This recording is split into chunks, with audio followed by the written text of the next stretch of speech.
11টা বিবি ছিল, দাসী ছিল 2 জন। কয়জন? তো মোট হইলো কয়জন? কয়জন? আমরা একজনের জ্বালায় অস্থির, জীবন দিয়া ফেলাম, মইরা যাবো, এরকম অস্থির কথা আমরা বলি, ঠিক কিনা? বিশ্বনবীর স্ত্রী ছিল 11 জন, দাসী ছিল 2 জন। মোট কয়জন? প্রথম বউ হচ্ছে খাদিজা, খাদিজা বিনতে খুয়াইলিদ, 1 নাম্বার, ঠিক কিনা? তারপরে আয়েশা বিনতে আবি বকর, হাফসা বিনতে ওমর, জাইনাব নামে 2 বউ, জাইনাব বিনতে জাহাশ, জাইনাব বিনতে খুজাইমা, সাফিয়া বিনতে হুয়াই ইবনে আখতাব, সাউদা বিনতে জামাআ, জুয়াইরিয়া বিনতে হারিস, মাইমুনা বিনতে হারিস, উম্মে হাবিবা রমলা বিনতে আবি সুফিয়ান, উম্মে সালামা বিনতে আবি উমাইয়া। এই 11 জন বউ ছিল। সুবহানাল্লাহ। 2 জন দাসী ছিল, একজনের নাম রাইহানা বিনতে যায়েদ আন-নাদারিয়া, আরেকজনের নাম মারিয়া বিনতে শামউন আল-কিবতিয়া। চিল্লায় পড়েন আল্লাহু আকবার। অনেক ইহুদি খ্রিস্টান নাস্তিকের দলেরা বলে, নাস্তিকের বাচ্চারা বলে বিশ্বনবী নাকি নারী পূজারী ছিলেন, নারীর দেহভোগ করার জন্য এতগুলো বিয়ে করেছেন। কপাল পোড়া, একটা বিয়ে বিশ্বনবী নিজের মন গড়া করে নাই, করেছেন কার আদেশে? জোরে বলেন, কার আদেশে? বিশ্বনবীর প্রথম বিয়েটা যখন বিশ্বনবী করেছেন, বয়স ছিল কত? সবাই বলেন। বিশ্বনবীর বয়স ছিল 25 বছর। আর বিয়ে করেছেন খাদিজাকে, খাদিজার বয়স ছিল কত? 40। শুধু 40ই না, এর আগে খাদিজার আরো 2টা বিয়ে হয়েছে। এরকম একটা বয়স্কা নারীকে বিয়ে করেছে তাগড়া 25 বছরের যুবক মুহাম্মদ সাল্লাল্লাহু। বিশ্বনবী যদি নারী পূজারী হতেন, 25 বছর বয়সে মক্কার সব চাইতে সুন্দরী সুন্দরী তরুণীগুলো বিশ্বনবীকে বিয়ে করার জন্য পাগল পাড়া ছিল। বিশ্বনবী জীবনেও নারীদের দিকে চোখ তুলে তাকান নাই। রব্বুল আলামিনের আদেশে তার অন্তরে ইলহাম হয়েছে, খাদিজাকে তিনি প্রথম বিয়ে করলেন। 25 বছরের তাগড়া যুবক বিয়ে করলেন, 2 বার তালাক খাওয়া, অনেকগুলো সন্তানওয়ালা একজন মহিলা, প্রৌঢ়া নারী খাদিজাকে। সুবহানাল্লাহ। 4টা কারণে বিশ্বনবীর এতগুলো বিয়ে হয়েছে। কয়টা? একটা এডুকেশনাল কজ, একটা সোশ্যাল কজ, একটা পলিটিক্যাল কজ, একটা লিগ্যাল কজ। 1 নম্বরে হচ্ছে এডুকেশনাল কজ। জেনে নেন কেন বিশ্বনবী এতগুলো বিয়ে করেছে। মন গড়া করে নাই, আল্লাহর আদেশে করেছে, ঠিক কিনা? 1 নম্বরে এডুকেশনাল কজ। নারীদের বিভিন্ন গোপন মাসালা বিশ্বনবীর কাছে এসে মহিলা সাহাবারা জিজ্ঞেস করতে পারতো না লজ্জার কারণে। এজন্য আল্লাহ বললেন, ও নবী, বেশি বেশি বিয়ে করেন, আপনার বউয়ের সংখ্যা হবে 13 জন। মদিনার সব মহিলা সাহাবীগুলা এসে আপনার বিবিদের কাছ থেকে মাসালা শিখে যাবে। লজ্জাকর মাসালাগুলো নবী আপনার কাছে এসে জিজ্ঞেস করা দরকার নাই, আপনার বিবিদেরকে আপনি শিখাবেন, আর বিবির কাছে এসে এসে মদিনার মহিলা সাহাবারা শিখে ইসলাম প্রচার করবে। চিল্লায় করুন আল্লাহু আকবার। এটা হচ্ছে 1 নাম্বার কারণ এতগুলো ওয়াইফ হওয়ার। 2 নাম্বার কারণ হচ্ছে সোশ্যাল কারণ। আমার নবী সামাজিক ছিলেন। বিশ্বনবীর রাইট হ্যান্ড ছিল আবু বকর, এই জন্য ডান হাতটাকে শক্ত করার জন্য আবু বকরের মেয়েকে বিয়ে করলেন।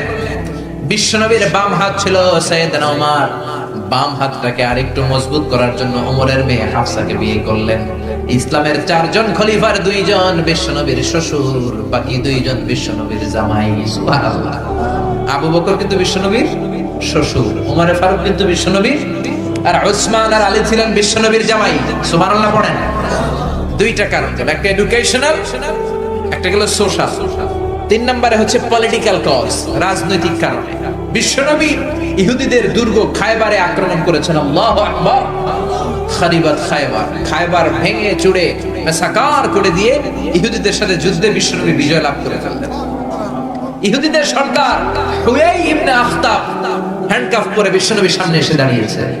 বিশ্বনবী ছিলেন দয়ার নবী, মায়ার নবী। সাহাবারা বললেন, ও নবী, হুয়াই ইবনে আখতাবের একজন কন্যা আছে, বিধবা। বিশ্বনবী মনে মনে ভাবলেন, শত্রুর এই মেয়েটাকে যদি বিয়ে করি, শত্রুর দল হয়ে যাবে আমার শ্বশুর বাড়ি। সুবহানাল্লাহ। ইহুদিদের বিশাল এই গোত্র, এই মেয়েটার আমি বিয়ে করলে এই দুর্গের লোকেরা হবে আমার শ্বশুর বাড়ি। বিশ্বনবী প্রস্তাব দিলেন, তুমি আমার সাথে বিয়েতে রাজি আছো কিনা?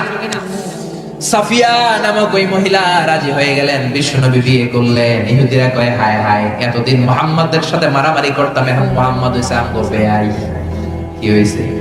ইহুদিরা কয়, আর কিলাকিলির দরকার নাই, সবাই পড়লা ইলাহা ইল্লাল্লাহু মুহাম্মাদুর রাসূলুল্লাহ সাল্লাল্লাহু আলাইহি ওয়াসাল্লাম।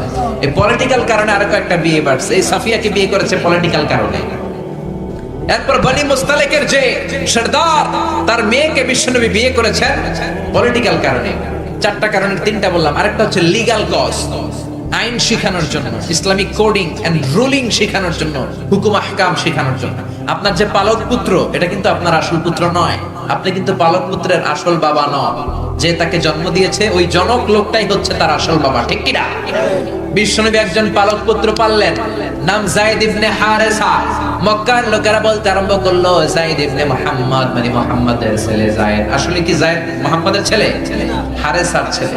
এটা বোঝানোর জন্য আল্লাহ বললেন যায়েদকে বলেন তার স্ত্রীকে তালাক দিতে। তালাক হয়ে গেল, নিজের পালক পুত্রের ছেলেকে বিশ্বনবী বিয়ে করে মক্কা মদিনার লোকদের চোখের মধ্যে আঙ্গুল দিয়ে দেখাই দিলেন, দেখো পালক পুত্রের ছেলেকে বিয়ে করা যায় তালাক হওয়ার পরে, কারণ পালক পুত্র নিজের ছেলের মতো নয়। চিল্লায় বলেন ঠিক কিনা? এই জন্য বিশ্বনবীর বিয়ের সংখ্যাগুলো বাড়িয়ে দিয়েছে কে? প্রথম বিয়ে করলেন খাদিজাকে। বিশ্বনবী খাদিজারে এত ভালোবাসতেন, খাদিজা ইন্তেকালের পরে বিশ্বনবী যেই বছরটা কাটিয়েছেন, বিশ্বনবী এটার নাম দিয়েছেন আমুল হুজুন, দুঃখের বছর। যেই বছর খাদিজা ইন্তেকাল করলো ওই বছরটাকে বিশ্বনবী নাম দিয়েছেন দুঃখের বছর। বিশ্বনবী খাদিজারে এত ভালোবাসতেন, দোয়া করার সময় বিশ্বনবী চোখের পানি ছেড়ে দিয়ে আল্লাহরে বলতেন, আল্লাহ কিয়ামতের ওই কঠিন দিন, যেদিন মা ছেলেরে চিনবে না, বাবা মেয়েরে চিনবে না, বন্ধু বন্ধুরে চিনবে না, পীর সাহেব মুরিদরে চিনবে না, মুরিদ পীর সাহেবরে চিনবে না, ওই কঠিন দিন আমি যেন আমার খাদিজারে ভুলে না যাই, ওই দিন যেন আমি আমার খাদিজার কথা মনে রাখি। মা আয়েশা খাদিজাকে নিয়ে খুব গায়রাত করতেন, মানে হিংসা করতেন। একদিন বললেন, ও নবী, বারবার ওই বুড়ি মহিলার কথা বলেন কেন? ওই বুড়ি তো কবে মরে গেছে, বুড়ির পরে আমাদেরকে আল্লাহ আপনার বউ বানিয়েছে, আমাদেরকে পেয়ে কি আপনি খুশি নন? ওই বুড়ির পরে সুন্দরী সুন্দরী বিবিকে আল্লাহ আপনারে দান করে নাই। বিশ্বনবী মা আয়েশার থুতনিটা ভেবে চেপে ধরলেন, কোনদিন কোন বিবির গায়ে হাত তোলে না, এই প্রথম আয়েশার থুতনিটা চেপে বললেন, আয়েশা খবরদার, খাদিজার বিরুদ্ধে কোনদিন এরকম হিংসাত্মক কথা বলবো না, খাদিজার মতো আমি একটা বউ পাই নাই। চিল্লায় বলেন আল্লাহু আকবার। এটা বলছে রাগের মাথায়, আবার অন্য সময় আয়েশারও প্রশংসা করে দিয়েছে, চিল্লায় বলেন সুবহানাল্লাহ। খাদিজা যখন ইন্তেকাল করে বিশ্বনবী গোসল করালেন, কাফন হলো, দাফন হলো, কবর দিলেন, নিজে দাঁড়িয়ে দোয়া করলেন। খাদিজাকে কবরে দেওয়ার পরে সাহাবারা ঘরে ফিরে যায়, বিশ্বনবী যায় না। আবু বকর বললেন, ও নবী চলেন ঘরে ফিরে যায়। বিশ্বনবী বললেন, আবু বকর তুমি যাও, আমি যাব না, কারণ যেই মহিলাটাকে মাত্র কবরে শোয়াই দিলাম সাধারণ কোন মহিলা না, আমার বিপদের দিনের সঙ্গিনী খাদিজা। মক্কায় যখন আমার কেউ ছিল না তখন ছিল সে, যখন আমার কেউ ছিল না তখন সাথী খাদিজা। কেউ আমার আশ্রয় দেয় নাই, অর্থ দেয় নাই, শেল্টার দেয় নাই। খাদিজা আমব্রেলার মতো, ছাতার মতো, মেঘের মতো আমাকে সব সময় ছায়া দিয়ে রেখেছে। মক্কার লোকেরা আমারে 3 বছর জেল খাটালো, ওই জেলখানার ভিতরে কেউ যায় নাই, খাদিজা গিয়েছে। আল্লাহু আকবার। 3টা বছর খাদিজা আমার সাথে জেল খেটেছে। আবু বকর পৃথিবীর কোন মহিলাকে রব্বুল আলামিন আরশের উপর থেকে সালাম দেয় নাই, একটা নারীকে শুধুমাত্র আরশের উপর থেকে আল্লাহ সালাম দিয়েছে, সেটা হলো আমার এই খাদিজা। সর্বপ্রথম যেই নারী আমার হাতে হাত রেখে কালিমা পড়েছে এটা হলো আমার খাদিজা। ও আবু বকর তুমি ঘরে ফিরে যাও, আমি যাব না, আমি নবী দাঁড়িয়ে থাকবো। খাদিজার কবরের 3টা প্রশ্নের জবাব, মার রব্বুকা ওয়া মা দীনুকা ওয়া মান হাদার রাজুল, এই খাদিজার কবরের 3টা প্রশ্নের জবাব আমি নিজে দিয়ে তারপরে আমি ঘরে যাব রে আবু বকর। সাইয়েদনা জিবরাইল এসে বললেন, ও নবী আপনি ঘরে ফিরে যান, আল্লাহ জানিয়ে দিয়েছে আপনার আর দাঁড়িয়ে থাকার দরকার নাই, ঘরে ফিরে যান, আবু বকরের সাথে আপনি চলে যান। আল্লাহ জানিয়ে দিয়েছে খাদিজার কবরের 3টা প্রশ্নের জবাব আরশের উপর থেকে আল্লাহ নিজেই দিয়ে দিবে। কি ভালোবাসতো খাদিজাকে।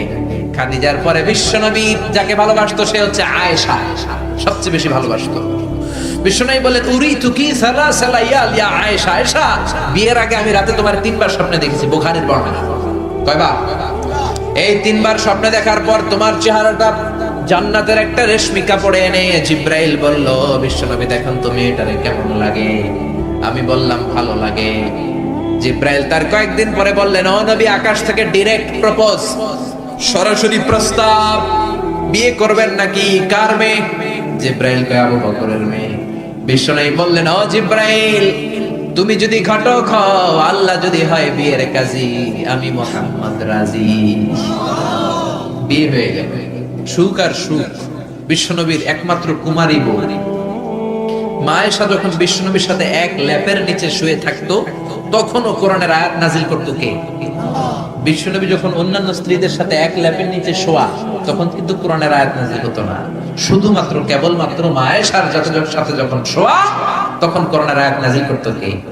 চিল্লায় বলেন কে? মা আয়েশা বলেছেন, 5টা জিনিস আল্লাহ আমারে দিয়েছে, পৃথিবীর কাউরে আল্লাহ দেয় নাই। 1 নাম্বার, আমি বিশ্বনবীর একমাত্র কুমারী বউ, বাকি বউগুলা ছিল বিধবা। আমি ছাড়া বিশ্বনবীর কোনো কুমারী বউ ছিল না। 2 নাম্বার, আমার ঘরে বিশ্বনবীর কবর। যারা হজ উমরা করতে যান, বিশ্বনবীর সালাম পড়তে যান, এখন এটা মসজিদে নববীর ভিতরে অ্যাটাচ হয়েছে।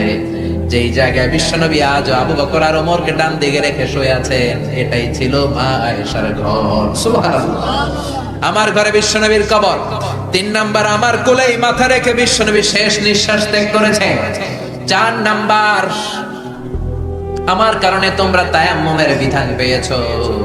এই যে আমরা ওযু না করতে পারলে, পানি না পেলে তায়াম্মুম করি, এটা মা আয়েশার কারণে আমরা পেয়েছি। সুবহানাল্লাহ। বনুল মুস্তালিকের যুদ্ধ থেকে বিশ্বনবী ফিরে আসছেন, পথিমধ্যে মা আয়েশা গলার লকেট হারায় ফেলছে। লকেট চিনেন নাকি চেইন চিনেন? হার চিনেন? হার, আচ্ছা, হার, স্বর্ণের হার হারায় ফেলছে। বিশ্বনবী বলেন, কাফেলা থামাও, আমার স্ত্রী হার হারিয়েছে, হার খোঁজো। সবাই হার খুঁজতে খুঁজতে ওদিকে মাগরিবের সময় চলে যায়। এখন কি করবে? যেই জায়গায় হার হারাইছে ওই জায়গায় পানিও নাই, পানি অনেক দূর। বিশ্বনবীর প্ল্যান ছিল কাফেলা যেতে যেতে পানির জায়গায় থামবো, ওযু করে নামাজ পড়বো। কিন্তু হার খোঁজার কারণে এখন পানিও নাই। তখনও তায়াম্মুমের বিধান মুসলমানরা জানে না, আল্লাহ জানায় নাই, নাজিল করে নাই। সবাই আবু বকরকে বকাবকি শুরু করলো, আবু বকর, দেখো তোমার মেয়ের কাণ্ড, তোমার মেয়ের হার হারিয়ে যাওয়ার কারণে আজকে আমাদের সবার নামাজ কাজা হবে, বিশ্বনবীর নামাজ কাজা হবে। কি কাজ করবে তোমার মেয়ে? আবু বকর যে আয়েশারে ধমকাতে লাগলো, আয়েশা কি করলি? আল্লাহ সাথে সাথে আবু বকরকে ধমক দিয়ে কোরআনের আয়াত নাজিল করলো, আবু বকর আয়েশারে ধমক দিও না, আয়েশারে ধমক দিলে আমার আরশ কেঁপে যায়।